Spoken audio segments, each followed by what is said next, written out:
And now we will go to our next presentation. So, Lynn, can you say hello and give us a I self-introduction? can, I can. First of all, I want to say that Loretta could not have been a better person to go ahead of me. You'll find that a lot of the things that she has brought up, I will reiterate.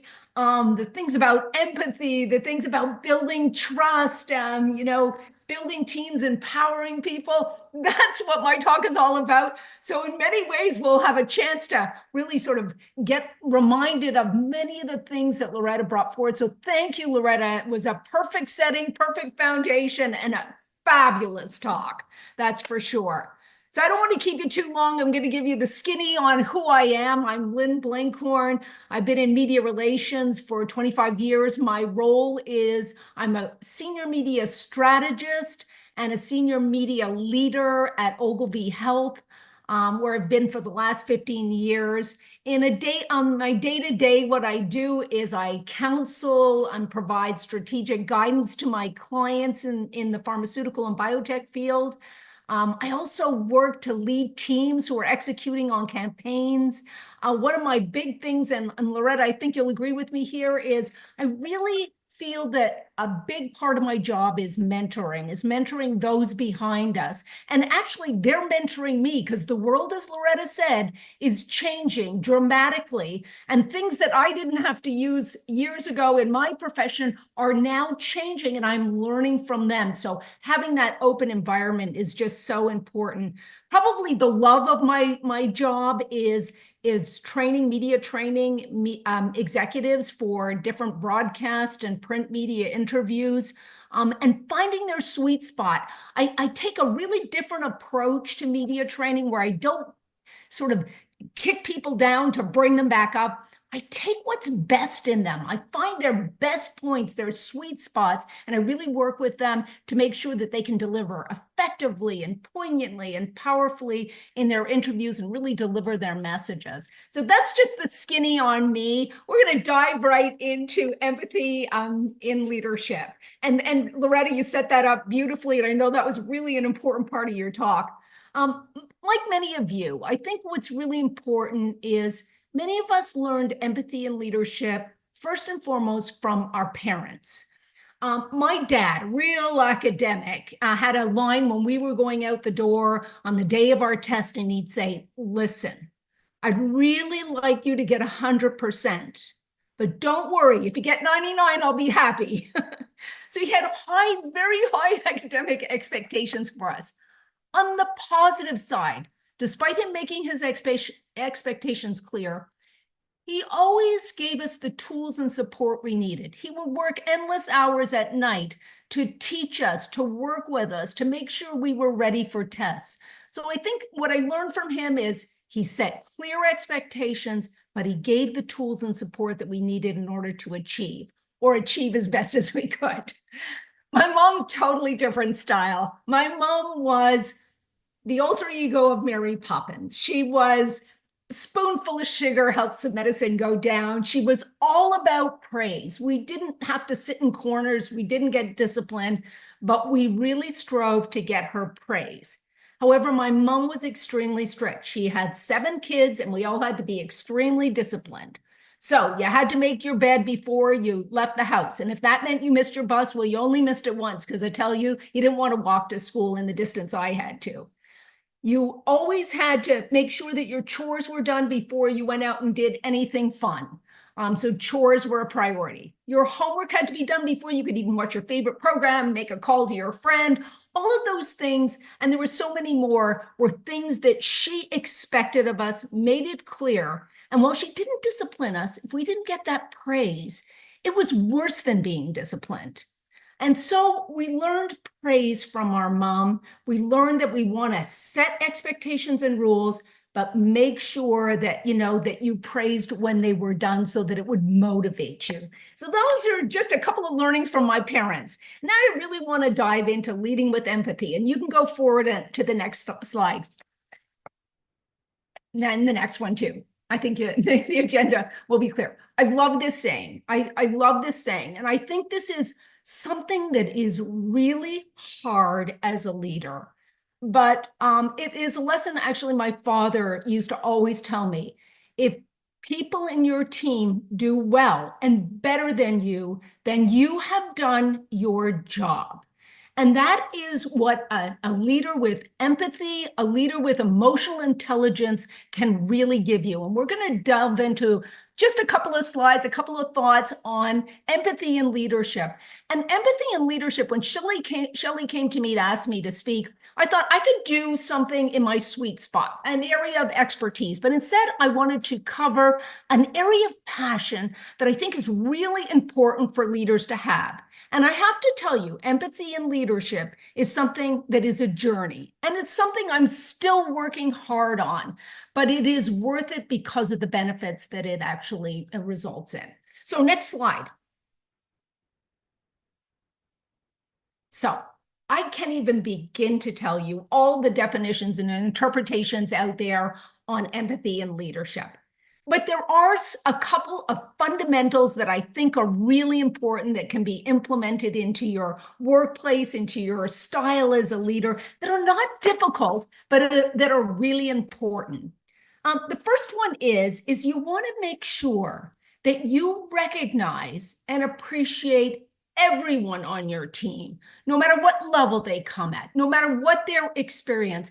Everybody has great ideas. And like I was saying at the beginning, is I'm now learning a lot from people that work for me because the world is changing. The media world is no longer just broadcast or big print articles in the New York Times. They're also influencers and whatnot. So to have an open forum where people feel very, very comfortable at articulating their point of view, their ideas, their thoughts on things without feeling, that they're going to be frowned on or without fear of reprisal. So I think really, really important.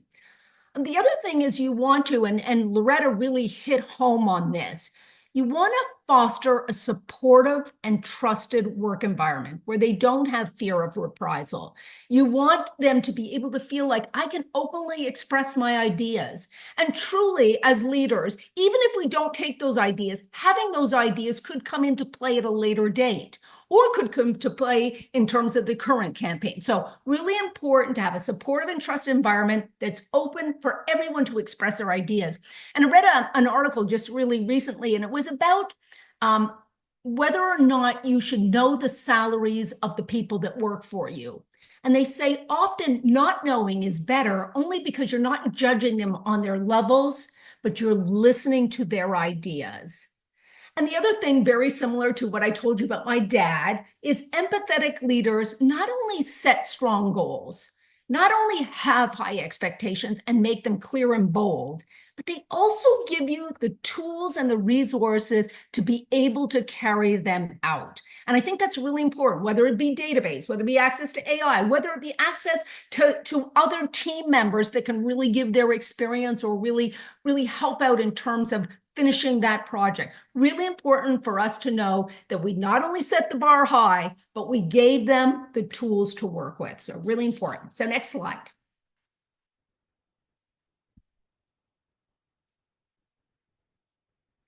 So I love this. Of course, we all really admire Oprah and some of the thoughts that she's given us over her lifetime and continues to. But one of the things I love is it's having, as a leader, having the ability to relate and connect with people for the purpose of inspiring and empowering their lives. And so often we kind of tend to look inwards and want to know what is going to empower me as a leader, what's going to empower me as a professional. But I think what's really important when you work as a leader with teams is that you must inspire and empower other lives so that they grow behind you, that they grow and they take over, that they will eventually become the experts or better experts than you ever were. And so what are some of the benefits of having an environment or having empathy and leadership, having that open door, that trusted environment?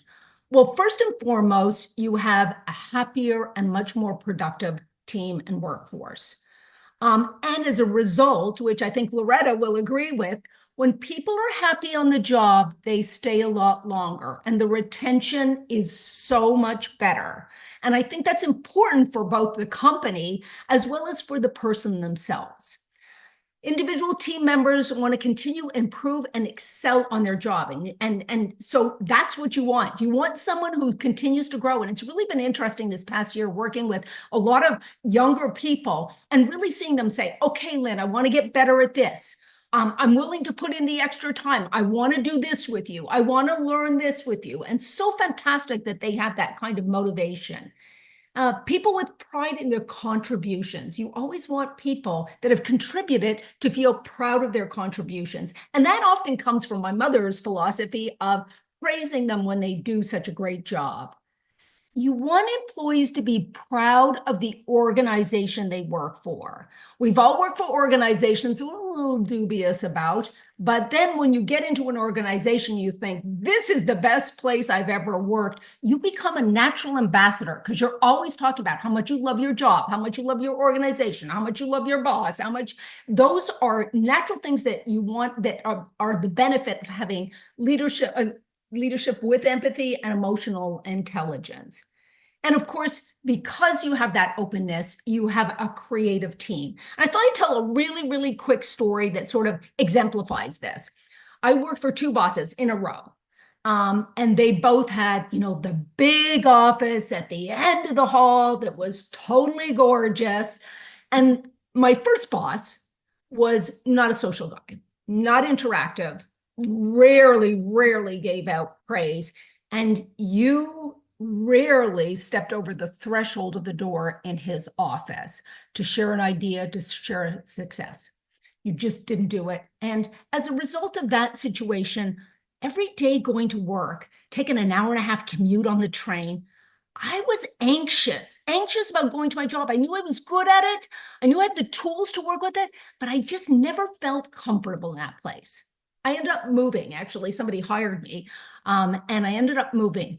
Again, another CEO with an even more gorgeous office at the end of the hallway, except that his door was always open. And he loved it when you showed up at his door to brainstorm an idea, to pick his brain, to gain his wisdom, to come up with an idea, to tell him about a success case. He loved that. As a matter of fact, he loved that so much that if you didn't show up at his office at least once a week, he came to yours. He came down the halls to yours. So it was really important. And it made me love that job. And had we not moved, I would have stayed on that job forever and worked for him forever. So just a difference in leadership and leadership making you feel comfortable. And every month he would have a monthly meeting with everyone. And he would always celebrate and highlight one of the teams that had had an extraordinary success over the past month.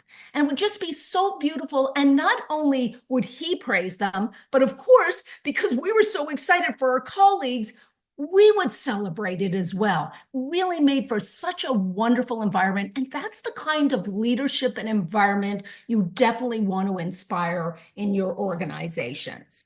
Next slide. So leaders are not born.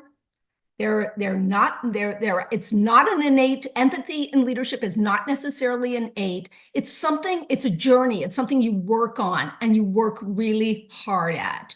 And this was from a coach, but the thing is, it is hard work. And we're going to go through, so how do I become a leader with empathy? So we'll move right on to the next slide.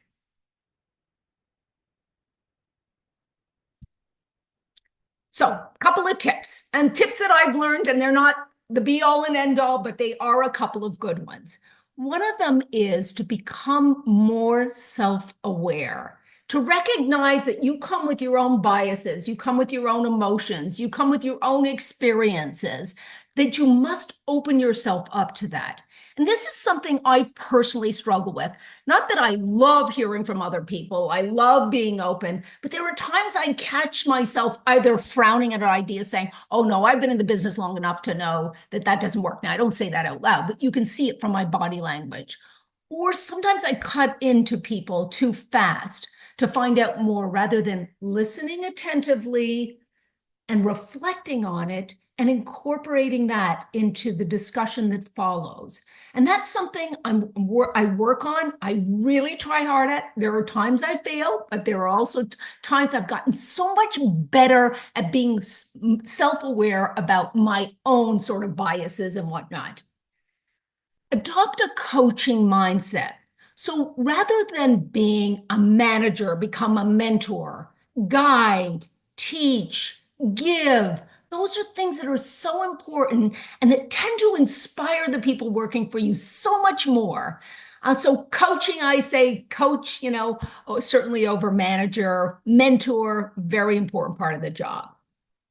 Active listening. Again, that is something I was talked about at the beginning, but active listening and learning to pause before you react.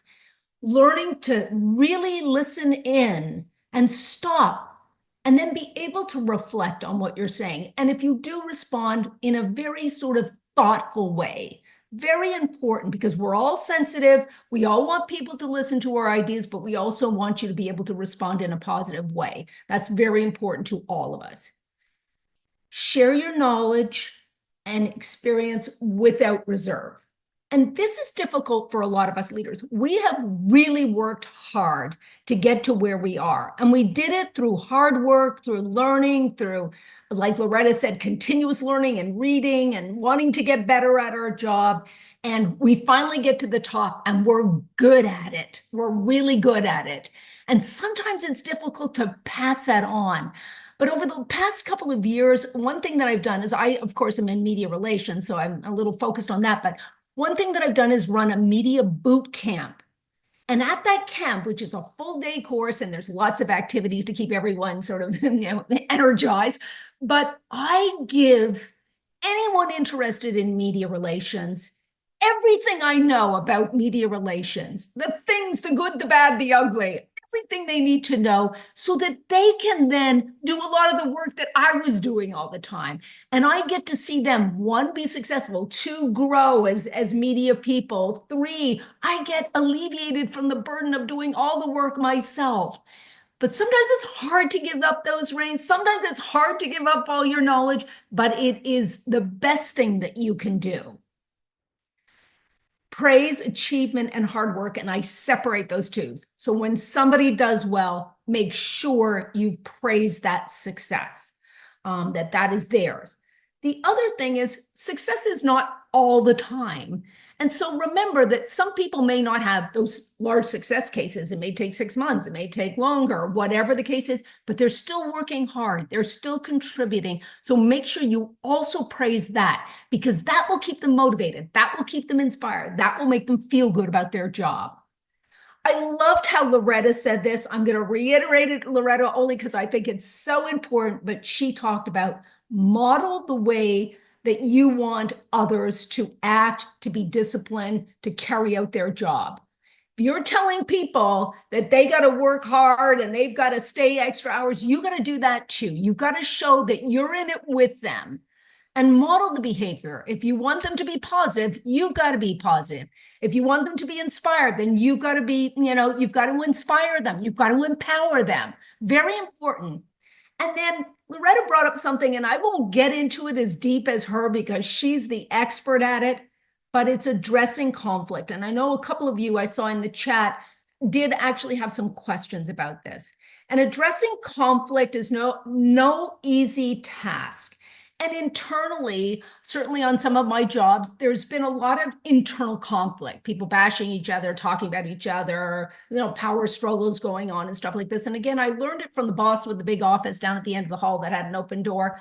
And he was really good about, one, like Laura said, keeping his ear to the ground, knowing what was going on, and confronting it, but not in a personal way. He had a really nice way of saying, listen, I know there's some shenanigans in the office and the people are talking about each other. And at this place, I don't tolerate that. We are in this together. We are better when we are a team, and a team that is positive and working together and collaborating. That is what we're all about. So you can either meet with me if there is a problem and a conflict, or I want you to fix it, but I know it's going on and it's not going to be tolerated. And I learned a lot from that. Now, I'm not quite as strong as he is, but the thing is, if you do not address conflict when it's happening, it will only spiral and get worse. So very important that you, and if you're part of the conflict, it's important that you also resolve it. So step forward. And then just a funny comment, just to give you all a little comic relief. Okay, so moving right along. Leadership principles. So again, I don't have all the be-alls and end-alls, but these are things that have really worked for me, and I think that will really help. And I think, again, it reiterates some of what Loretta said earlier. Set clear goals and expectations. There are times that we send our team out there, we don't make the expectations or the goals very clear to them, and when they do come back thinking they've done a great job, they haven't met your expectations. Just make sure they're clear on the expectations. Make sure that's boldly stated. The goals are boldly stated so they can be successful. I think that's really important.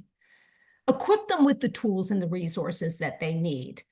If they don't have the resources, they don't have the team members, they don't have the wherewithal or the know-how to do it, make sure that they get that, whether it be through technology or whether it be through other resources in the company or on other teams. We're always sharing stuff. Oh, I know someone who worked on a program that was very similar. They might be able to help us. We pull them in, if at least to tell us how they did it, how we can go about doing it. So very important that you equip people with tools and resources.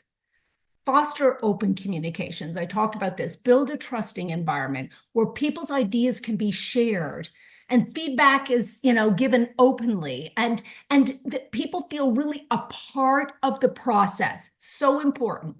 And then make all team members feel important. They all are, from the bottom up and the up down.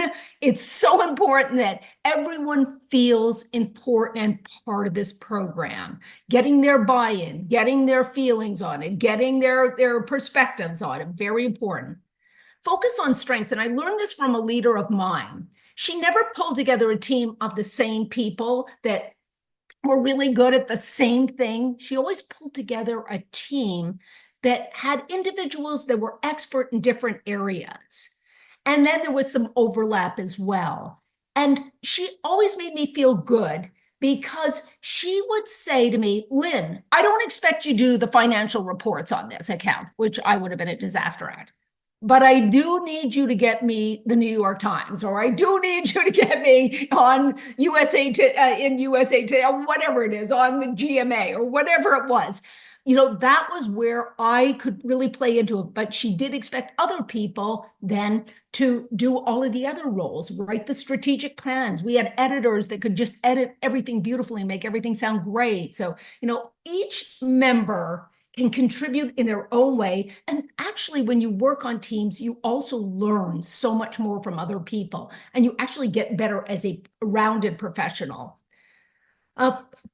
Build accountability. I think it's really important if you empower people to be accountable for what they're doing. And I'm really having fun with one of the sort of mid-level people who really wants to excel on her job, where I say, okay, then you do it. I can help you out when you need it, but it's yours to do. And I know you'll do a great job. And she works really hard at it. And sometimes it's successful and sometimes it's not, but that's part of life. That's just the way life is. Provide regular feedback. I think one of the things that we do is we wait till the end of the project to provide feedback. You didn't do this, you didn't do that, you did this well, you did that well, but you could have done this better, you could have done. No, meet regularly. And I think, Loretta, you also mentioned this, having regular meetings is really important, and meeting with people is really important, giving them feedback along the way as opposed to at the end of the day.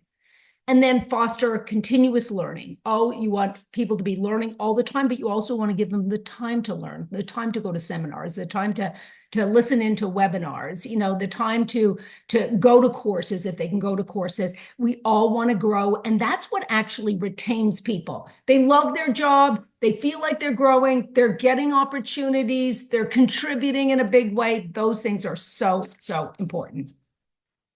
All right. So I'm going to get to the next slide, which is really sort of an area that I struggle with. I'm not a confrontational person. I don't it's just not an area of ease or for me. I just really struggle with it. And I've had to learn how to have some tough conversations in my own way. So I'm not good at that kind of confrontation. Just, it's not my thing and never has been. And so I'm going to tell you a story about how I had to deal with a couple of situations and how they actually ended up turning out in a positive way. But before I do that, I thought I'd just give you a couple of tips on this. Whenever you want to have a tough conversation, make sure it's private. Do not have it in an open hallway. Do not have it in front of other people. Don't even confront them in front of other people or make them feel ill at ease in front of other people. Just make sure that it's done on their time, their own time, that it's done in private, and that it's done in a way that is really sort of thoughtful. The other thing is, there's many times that, and Loretta can speak to this better, but there are many times when a person that maybe had done well is no longer doing well. And so you automatically think, this person's done, this person can't do it anymore, this person, needs to go. I mean, those are our immediate reactions. When the truth of the matter is there could be much behind their behavior, much behind their lack of being able to deliver. And I think it's really important that you check your bias and your prejudices at the door. You check your feelings thinking, this person is no longer of value to me. You check that at the door and you hear their side of the story. You really are open to that. You listen attentively. You maybe respond back by regurgitating what you think you heard to make sure you got it right. But you listen for all the things they're telling you and all the things they may not be telling you so you can probe it a little bit more and really find out what's behind this. So I think that's really important. If there is a problem, I think you have to come up with a plan before just saying, okay, well, it's not working, so sorry. I think you have to come up with a plan of action. And it could be a plan that is several things. It could be a plan how to get them better. Or if maybe they're having family issues. Maybe they're having medical issues. Maybe they have a family matter with medical issues. Whatever it is, you don't know, but you want to get to the bottom of it, and then you want to resolve it to the best of both parties. I.e., how can I help? What can I do? I had a friend who actually worked with me, and he had a child who ended up, he kept disappearing during the day, and it ended up, he had a child who had leukemia. So I said, okay, what I'll do is you've got to be with your son. You come to work when you can, and the hours you cannot cover, I will work extra hours in order to cover your hours so that you don't lose hours in the day and you don't have to take your vacation time for this because you need to be with your son. So that was, something that I could do. But I wanted to give you a story about something I did. And I'm not good with confrontation, so it may help a lot of people who are not. There was this fellow, I first started working, he was part of my media team. He was amazing. He was so good. He delivered. Everything about him was just so great. He had creative ideas. He was always there. He was positive. And then that changed almost overnight. He became cynical. He was negative at meetings. He wasn't collaborative and he wasn't delivering. I thought, gosh, this is crazy. So we went out for coffee. I just went out for coffee, talked about the weather, talked about, what you do this past week and blah, blah, blah. I said, everything going okay? I mean, everything okay? You getting what you need? You feeling good about things? Is there anything I can do to help you? And he said, well, as a matter of fact, my wife just retired and I feel the need to, spend a little bit more time with her now that she's retired. But I do like working because it gives us a little extra cash in order to, keep up the activities that we love to do. So the two of us, it says, so what can we do about that? And we worked together to figure out, why don't we have you become a freelancer? That way you're still earning some money. We still get to use you when we need you, especially for big campaigns where you excel. But you also get to spend more time with your wife through her retirement and get to do some of the things that you've always loved to do. So that's how we did it. And we did it. We made sure that everything was put in place before we actually, signed, sealed, and delivered and had him become our top freelancer. And that worked actually for a couple of years. So it worked out really well for him and really well for us. And there were others. There was another one where I had a powerhouse PR person. Oh my God, she could get me anything. She could get me into Allure magazine and Self magazine, all the places we wanted to be. They wanted to talk to her. They loved her. And then all of a sudden it was like, she wasn't delivering anymore. And she was coming into work late and she was like not happy and blah, blah, blah. So I said, hey, you want to go out for coffee? And so she's talking and she says, I love the job here. I love you, Lynn, but you know what? You're all about science and research. I hate that stuff. I want to work in consumer media. I want to go and work for, and I said, well, okay, then let's figure out where you want to be. I can act as a reference because you're no good to me as long as you stay here and you don't love your job. But I love you so much. And I know you're going to be a powerhouse person out there in our field. So yeah, I'll help you. As it turns out, a friend of mine works for Mercedes and she's running the New York Fashion Show. And why don't I get you as a volunteer for her so you can start networking, whatnot. And 2 weeks later, she found another place. But when she left, the thing that I felt best was one, I put a powerhouse person out there who did phenomenally well in her career.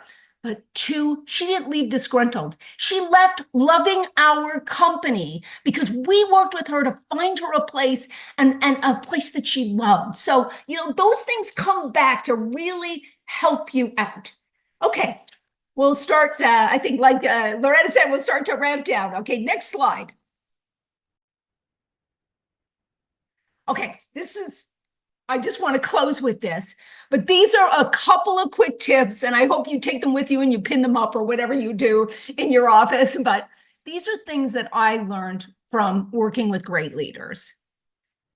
The more they valued their employees, the harder the employees worked for them. So the more they feel your value, the better they work. They become so productive and they want to so badly please you. It's so wonderful. A leader that encourages everyone to share an idea is respected and appreciated. Really important. That's why that open forum table is so important. Make the job interesting. Give them exciting activities to work on. Think about their potential growth. Keep them happy because you want to keep them on the job. And maybe one day they'll even bypass you or be better than you or be as good as you. Whatever it is, you want them to grow. You want them to be happy. Expectations, I think, are so important. Learned it as a kid. Expectations need to be bold. They need to understand them, and they need to be able to have the tools and the support to work to get those, to win those expectations or to be able to deliver on them. Foster collaboration versus individual contribution. When you're part of a team, first of all, you work so much better. A lot of people it's hard to do alone, but also you want it to be part of a team, the team to win. I love it when people end their note and say, yay team, or way to go team. Even if one individual brought in the home run at the end, it was about the teamwork behind that. Offer support and resources. Of course, we've been through that a couple of times. Protect employees from harmful behavior. Had a boss who we had an abusive client. And the client would call us at 6 and say, I need this on my desk by 7 a.m. tomorrow morning. She'd call us at 6 p.m. I want this done. Or she'd call us and say, this needs to be at 6 o'clock and say, this needs to be redone. I hate it. It's terrible. Deliver it to me at 7 a.m. No feedback on what was terrible about or whatever. And this went on and on. And finally, the account lead, who was our rock star, who was our best person, said, I can't take it anymore. And she went to the CEO and said, I'm leaving. And he said, well, why are you leaving? And she told him the story. And he said, oh no, I prefer to lose the account than lose you. And so he went to the client's boss and said, hey, listen, we got a bit of a problem here. I think it's easily resolved, but we got to resolve this because I refuse to lose my people over this. And they resolved the problem. Things worked out. We got clients separated into another group, but then we went on to do so many successful things. But having our CEO say, I will take you over the account, was a thing that made us feel so good and so secure. Now, not everyone can do that. Not everyone wants to lose big accounts, but I think in the end it worked out. Find some time for fun and bonding. I think that's so important. When you know a person and you get to have some fun with them and get to know them on a personal level, man, you love them. You can't help but love them. And you find points of connection. And that's so important in a team. And an open door policy, much like I talked about my boss earlier, as soon as I actually left him, only again because we moved, I got a sign made up, and I can't find that sign anywhere. But anyways, I had a sign made up, and I had it in the window of my office that said, even when my door is closed, it's open. And I think that's really important, that people feel like they can come in, they can talk to you, whether it be about a personal problem, about a professional problem, about growth, about whatever it is, that you are an open door and you welcome that. So I just have a slide on recap. Don't need to go through it because we got a lot of other speakers, but I thought I would just put it in there so when you got it, you had something that recapped some of the lessons learned along the way in empathy and leadership. So thanks, everyone.